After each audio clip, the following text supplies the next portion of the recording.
Muy, pero muy buenos días, muy buenas tardes, muy buenas noches.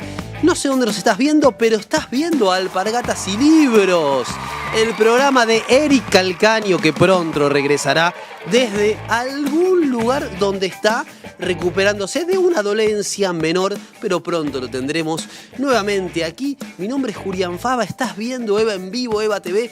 Ya cumplimos un año y seguimos creciendo en todas las redes. ¿En dónde? En TikTok, en Instagram y en tantas otras redes que vos seguramente nos podrás dar like y seguir como en YouTube. Así que hoy, sin más preámbulos, aquí en Alpargatas y Libros, nos vamos a meter con la segunda parte de un tema que hemos abordado ya y tiene que ver con la ciencia, con la tecnología, tiene que ver con esa utopía tecnológica que fue el primer peronismo, que fue el peronismo en los años 40 y en la década del 50 del siglo pasado. Antes de entrar al tema precisamente de hoy, quería traer una frase de Rousseau. Decía Jean-Jacques Rousseau: el hombre nace libre y por todas partes se encuentra encadenado. Es decir, el hombre nace libre y luego la mala socialización, la desigualdad, la explotación del hombre por el hombre, la injusticia, el capital al servicio del capital y no del hombre, lo esclaviza. Y hay algunas formas de sacarlo de esa esclavitud, hay algunas formas al ser humano de liberarlo, hay algunas formas de redimirlo, y allí están la política, allí está el arte, allí está la filosofía, allí está la ciencia, allí está la tecnología. Y Perón pensó precisamente su doctrina, pensó su movimiento, desde luego como una forma de realización del bien común. Decía Perón en su doctrina, ¿no? ¿Qué es sino la justicia? Eso que tiene que ver con la suma de las virtudes sociales, con el bien común, con eso que hemos escuchado más de una vez, con la felicidad del pueblo y la grandeza de la patria. Por eso Perón hablaba de el capital al servicio del hombre. Nadie tiene un derecho absoluto ni sobre el capital, ni sobre la naturaleza, y mucho menos sobre la explotación de los bienes, de los recursos. Y si hablamos de la explotación de los bienes y de los recursos, tenemos que hablar precisamente de la ciencia y de la tecnología.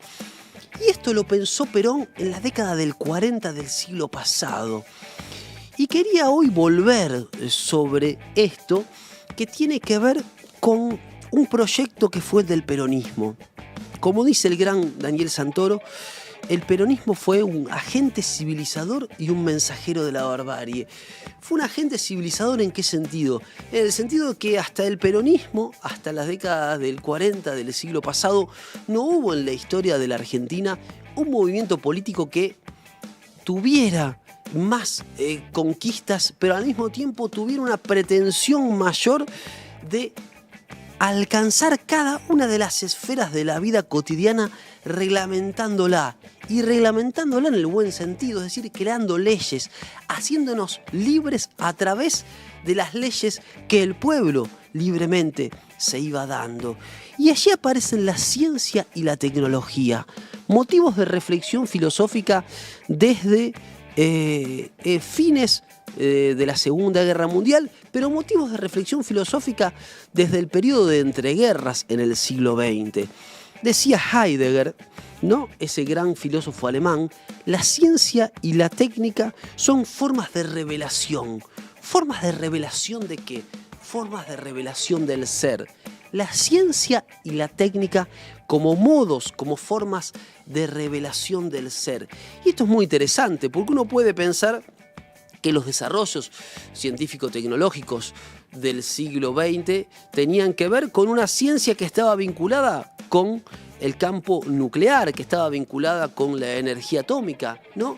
Y Perón va a poner sus esfuerzos y va a poner los recursos monetarios y los recursos también desde el punto de vista humano en el desarrollo de la ciencia y de la tecnología.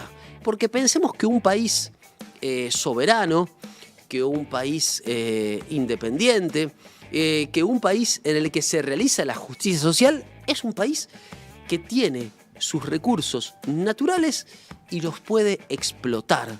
Cualquier similitud con este presente que vivimos atravesado por los libertarios que nos quieren cooptar y que quieren rifar nuestra patria es pura coincidencia. Digo pura coincidencia en el sentido opuesto, ¿no? Perón asume en 1946 y comienza precisamente una etapa de la Argentina en la que nuestro país se va a ir emancipando, se va a ir de algún modo independizando. Quizás vivamos nuestra segunda independencia con el peronismo, con esa revolución en paz que fue el peronismo, ¿no?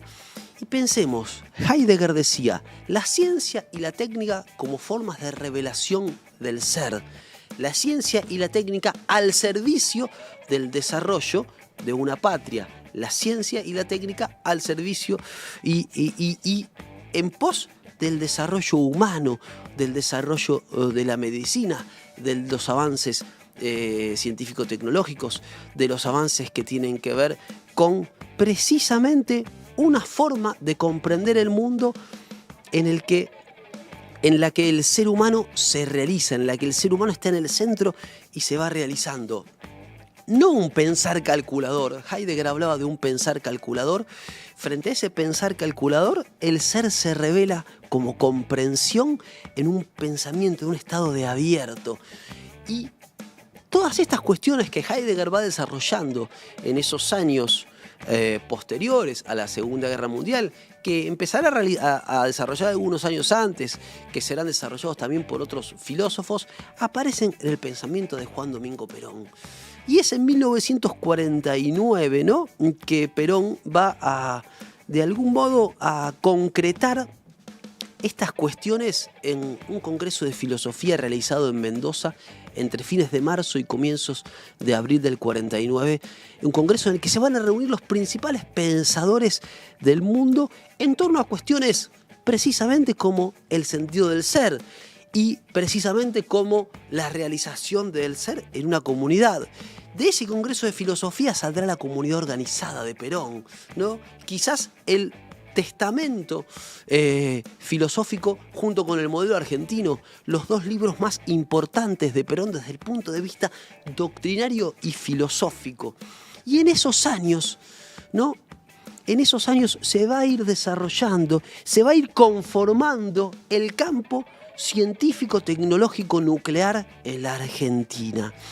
Y para eso, Perón se va a valer desde luego de científicos, desde luego de una inversión muy importante, pero también Perón, ¿qué es lo que pensaba? Pensaba una ciencia y una técnica no al servicio instrumental del capital, no una ciencia y una tecnología controlada por muy poquitos. Pensemos hoy, los grandes multimillonarios del mundo, esos que son los dueños de este aparatito que tenemos acá, ¿no?, de las redes sociales, no los Elon Musk, no los Jeff Bezos de la vida, no esos tipos, ¿no? Pensemos una ciencia y una tecnología pensadas como ciencias y tecnologías del pueblo y para el pueblo. Decía Perón en esos años, queremos que la ciencia, la tecnología y la cultura sean del pueblo y sean esgrimidos por las manos del pueblo. Y es en esos años, yo decía, 1949, Congreso de Filosofía en Mendoza, en el que se reúnen los principales filósofos. Unos años antes, Perón había lanzado el Plan Quinquenal. En 1947, una ley universitaria que iba a ser un ejemplo de la que hemos hablado ya en este programa, ¿no? Y en esos años también, a partir de 1950, comienza a salir un órgano de difusión, de divulgación de la ciencia y la tecnología, porque Perón las pensaba precisamente al servicio del pueblo, como él decía, que la ciencia y la cultura sean, y la tecnología del pueblo, y esgrimidas por las manos del pueblo. En esta nueva Argentina, en esta Argentina inocente, audaz, en esta Argentina de utopías tecnológicas, no había 3 o 4 vivos que se quedaban con el litio, que se quedaban con el gas, que se quedaban con el petróleo, que se quedaban con los recursos naturales o que se quedaban con los desarrollos de las plataformas, los desarrollos tecnológicos de las plataformas. No, Perón precisamente ponía los recursos naturales, ponía los avances en ciencia y tecnología al servicio del pueblo. Y para que la ciencia, la tecnología, la filosofía no estuvieran alejadísimas del pueblo, era una época en la que no había Stan Reisberg para ponerles a ustedes a contar qué es la filosofía. Y tampoco había Julián Fava, ¿no? En esa época, ni Eric Calcaño, ni Eva TV. Pero había otros grandes instrumentos. Y uno de esos instrumentos era Mundo Peronista, de la que hemos hablado, pero otro de los instrumentos era Mundo Atómico. Quizás podamos ver alguna de las portadas. Ahí está, una imagen de Mundo Atómico. Fíjense qué maravilla, ¿no? ¿No? Fíjense allí, ¿no? ¿No? La maquinaria, ¿no? Una gota en la que se condensa cual Aleph la ciencia y la tecnología. Pienso en Durero, en la melancolía de Durero, y esto es lo contrario de la melancolía de Durero. Está allí en la gota que cristaliza. Uno podría pensar petróleo, uno podría pensar algún que otro bien natural en el medio de la maquinaria, ¿no? Traccionada por el ser humano, traccionada por la inteligencia del ser humano, se van condensando los grandes avances de la ciencia, de la tecnología. ¿Y qué fue Mundo Atómico? Mundo Atómico fue una revista argentina editada entre 1950 y 1955. Por eso yo traía estas fechas, por eso yo traía 1949 una constitución, con lo que eso significó, la Constitución de Sampay, 1947 una ley universitaria, 1949 el Congreso de Filosofía y 1950, ¿no? Comienza a editarse Mundo Atómico, esta revista, ¿no? Que saldrá entre 1950 y cuyo último, fíjense ahí, ¿no? Esa maquinaria, ¿no? Que va generando energía, ¿no? Esa sinergia entre el pensamiento, la acción, la política, la ciencia, la tecnología, ¿no? La soberanía política, la independencia económica, la justicia social, pero al mismo tiempo pensemos cuando se habla de nuestro país, y hago un breve paréntesis antes de volver a Mundo Atómico, pensemos que en esta época aciaga, en esta época atravesada por esta noche libertaria, esta noche neoliberal que nos traen los anarcocapitalistas, se coloca a la desigualdad como un valor. Y allí aparecen algunos, disculpen la palabra, no sé si utilizar la palabra pensadores, ¿no? Como Ayn Rand o algunos pensadores en ese caso, ¿no? Como Ayn Rand o algunos otros filósofos de los libertarios que colocan a la desigualdad como un principio organizador de las sociedades y celebran la desigualdad, es decir, celebran la acumulación de recursos en muy pocas manos, porque dicen que ese es el motor de las sociedades. Bueno, estamos en las antípodas. En la concepción peronista estamos en las antípodas de creer que la desigualdad es el motor de las sociedades. El motor de las sociedades es precisamente la equidad, es el bien común, son las virtudes sociales, es la justicia entendida como una virtud social, como la entendía Aristóteles, es precisamente, colocar en el centro a la justicia social para que de ese modo nadie quede por fuera de la distribución de bienes, de servicios y de oportunidades, ¿no? Estamos en modelos opuestos, ¿no? Y en ese sentido, volviendo a Mundo Atómico fue el intento de divulgación de la ciencia, de la tecnología, como vemos allí, y estaba dedicada a un público amplio. Y uno podía encontrar en las páginas de Mundo Atómico, páginas bellísimas, ¿no? Digo, bellísimas en cuanto a su factura, en cuanto a su hechura. Podía encontrar publicidades de aerolíneas argentinas, una aerolínea de bandera, ¿no? Que promocionaba los viajes turísticos desde Buenos Aires a Córdoba y desde Córdoba a Buenos Aires y de Buenos Aires a Río de Janeiro, en esa época, en 1950, y de tantas otras fábricas argentinas, ¿no? Un país con pleno empleo, un país con sustitución de importaciones, un país con un mercado interno pujante, un país con vacaciones pagas, un país con aguinaldos, un país con jubilaciones.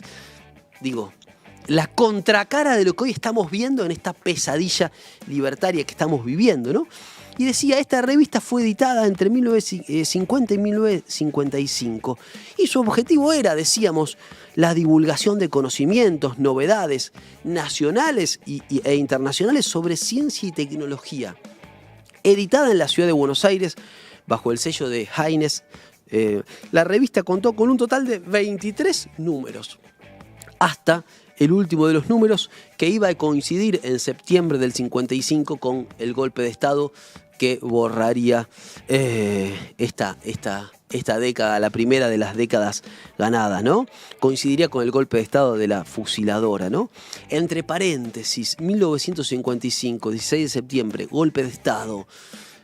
¿Saben cuántos entre docentes y no docentes fueron expulsados de las universidades nacionales? 4.200 trabajadores y trabajadoras, entre docentes, no docentes, investigadores de las universidades nacionales y del Complejo Científico Tecnológico Nacional. Traigo este dato ¿por qué? Porque en estos días se cumplió el aniversario de la Noche de los Bastones Largos, que condenamos desde luego en 1966 bajo el gobierno de Onganía, pero siempre está el mito efectivamente de que la fuga de cerebros comenzó en Argentina en 1966. Iba a comenzar antes la fuga de cerebros en la Argentina, iba a comenzar con el golpe de Estado de 1955, ¿no? 4.200 trabajadores y trabajadoras de las ciencias, de la tecnología, de las universidades serían expulsados en el 55 con el golpe de Estado de la fusiladora. Algunos de ellos jamás podrían volver a dar clases en nuestra patria y otros volverían con el retorno de Perón en la década del 70. Y volviendo a mundo peronista, ¿no? En esas alrededor de 100 páginas que tenía cada uno, los lectores y las lectoras podían informarse sobre avances de la ciencia, sobre el patrimonio natural y cultural argentino. Patrimonio natural y cultural. Fíjense qué término que estamos utilizando. Patrimonio, eso que nos pertenece al conjunto de los argentinos. Eso que hoy quieren ora privatizar, ora regalar a los amigos, ora vender, ¿no? Ora hipotecar, ¿no? Como el oro argentino. O sea, Argentina pide deuda y ¿qué pone de garantía? Cuando te vas quedando sin nada, ¿viste? Y ya no tenés nada, ¿viste? Ya estás en el veraz como Argentina, ya estás en el veraz, ya estás en todo, tenés el rojo en todos lados. Y bueno, ¿y qué tenés? Y tengo un reloj. Y bueno, dame el reloj. Pero mirá que este reloj perteneció a mi abuelo, es de oro. Y bueno, lo vas a tener que poner. Bueno, lo mismo sucede hoy, 2025, con el patrimonio natural.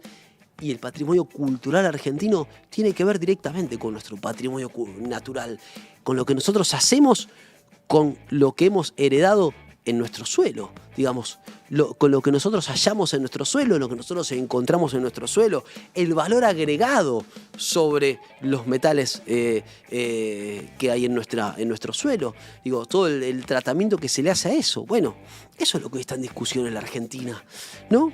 Bueno, también, ¿qué encontraban los lectores de Mundo Atómico? Encontraban, por ejemplo, las acciones e inversiones ejecutadas por el Estado Nacional, ¿no? Los logros, las adquisiciones, las grandes obras de infraestructura de esos años, ¿no? La creación de instituciones científicas, todas ellas orientadas ¿hacia dónde? Hacia la felicidad del pueblo y la grandeza de la patria, hay que decirlo, ¿no? Y Mundo Atómico va a, como dicen aquí Alejandra Roca y Gina Del Piero, en un artículo muy interesante, ¿no? A su modo y de formas más o menos explícitas, Mundo Atómico traduce los grandes temas, las tensiones entre y con las universidades y las élites científicas y artísticas a través de la deconstrucción de una concepción europeizante de la ciencia, de la tecnología y el arte.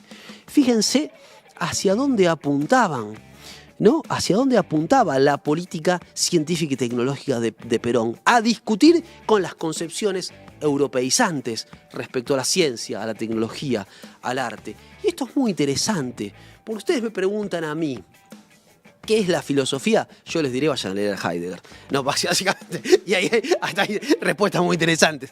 Pero ustedes me preguntan, ¿Cuándo y dónde puede existir una filosofía propia?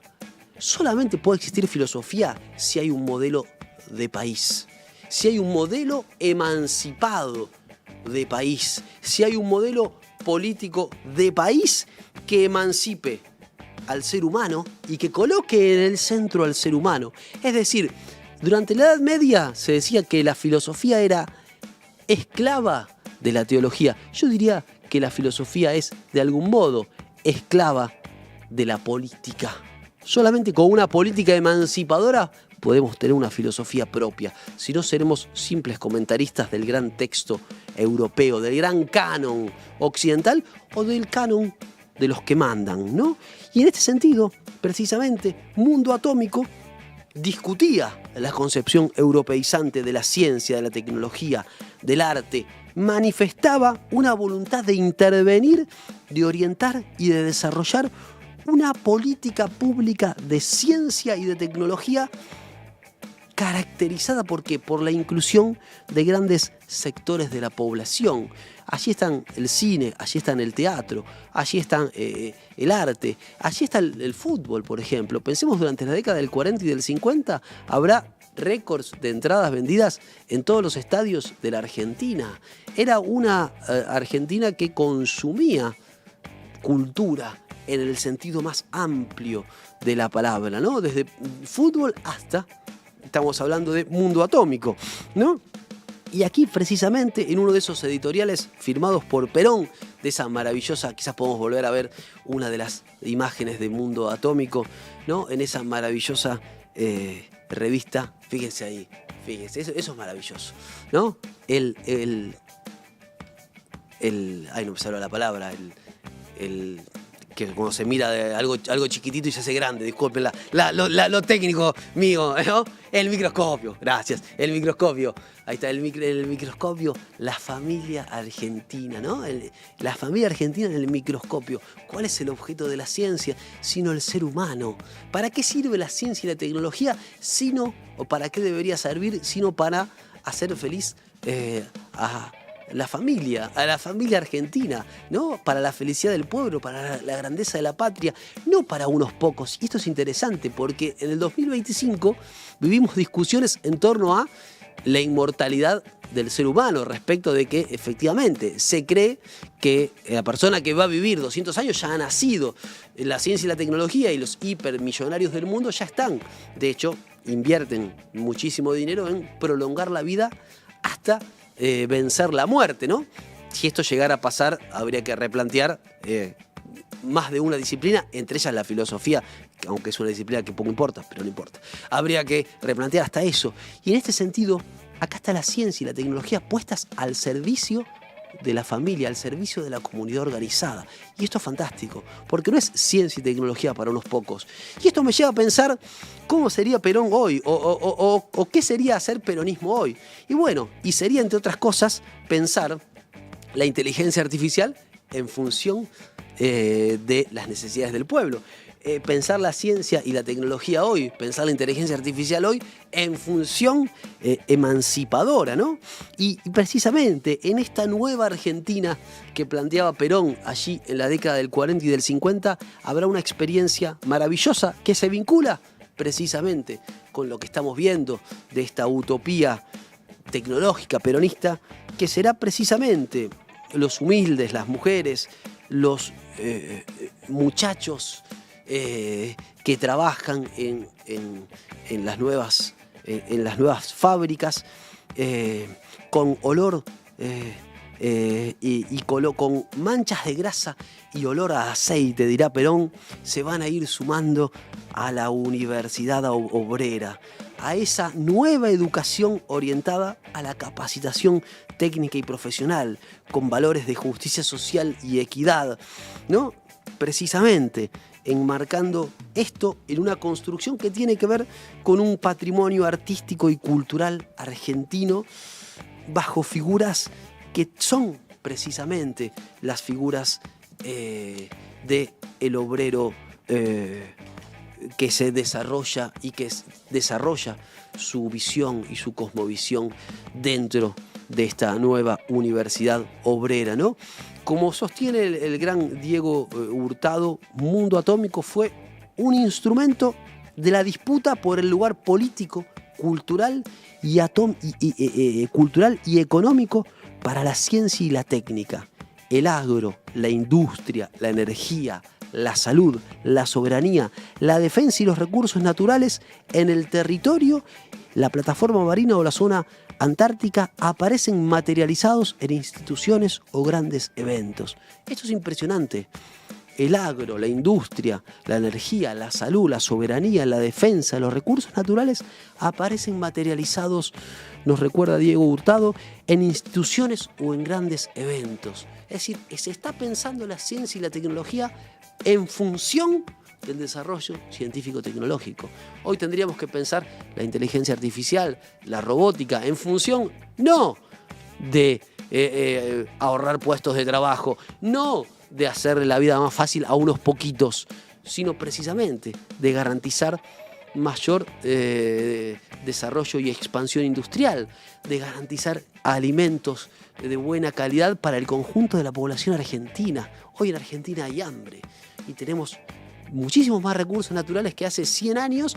Tenemos un desarrollo científico-tecnológico mucho más agudizado y profundizado que hace 100 años, y sin embargo estamos tan lejos de esa Argentina que fue realidad, de esa utopía tecnológica realizada.